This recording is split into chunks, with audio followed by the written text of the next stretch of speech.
Hello guys, welcome to my first blog. আজকে জুম্মার দিনে আমি কি করব সব আপনাদের দেখাবো। চলেন কথা না বলে ভিডিও শুরু করা যাক। প্রথমে আমি ঘুম থেকে উঠে দাঁত ব্রাশ করে নিলাম। দাঁত ব্রাশ করার পর নাস্তা করে আমি ভিডিও এডিটিং করতে বসে গেলাম। আমার ম্যাকবুকটা নিয়ে নিলাম এখান থেকে। নিয়ে আমি প্রতিদিনের মতো আমি যে জায়গায় আমার ভিডিও এডিটিং করি সেই জায়গায় বসে ম্যাকবুকটা খুললাম। ম্যাকবুকটা খোলার পর আমি ক্যাটকাপের ভিতরে ঢুকলাম। আমি প্রতিদিন ক্যাটকাপ দিয়ে ভিডিও এডিটিং করে আর কি। ক্যাটকাপ থেকে বের করে দিচ্ছি, আমি আবার ক্যাটকাপের ভিতরে ঢুকবো।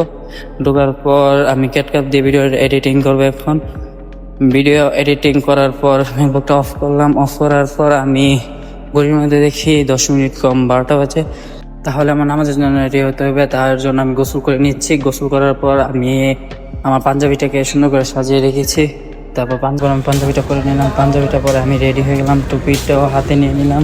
টুপি হাতে নিয়ে আমি দরজাটা খুলে বাইরে বের হলাম মসজিদের দিকে রওনা হওয়ার জন্য।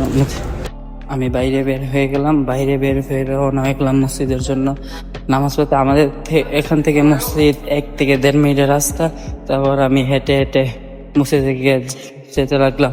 আর মসজিদ থেকে যাওয়ার পর দেখলাম সূর্যের তাপমাত্রা প্রচুর বেশি, তাই এত গরম সহ্য না করতে পারে তাড়াতাড়ি মসজিদের দিকে হাঁটলাম।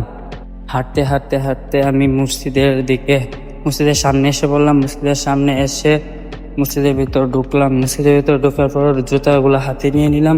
হাতে নেওয়ার পর মসজিদের একটু সামনে গিয়ে জুতাগুলো রাখলাম। জুতাগুলো রাখার পর মসজিদের ভিতর ঢুকলাম। মসজিদের ভিতর ইমাম সাহেব বয়ান করছে, তাই জন্য আমি দরজাটা খুলে মসজিদের ভিতর ঢুকে পড়লাম। ঢুকে পিছনের দিক দিয়ে বসে গেলাম। নামাজ শেষ করার পর আমি মসজিদ থেকে বের হয়ে গেলাম। আজকের ব্লগ এতটুকুই। আমার এই ব্লগটা যদি আপনাদের কাছে ভালো থাকে তো লাইক করে সাবস্ক্রাইব করে আমার সঙ্গে থাকবে। আজকের জন্য বাই বাই।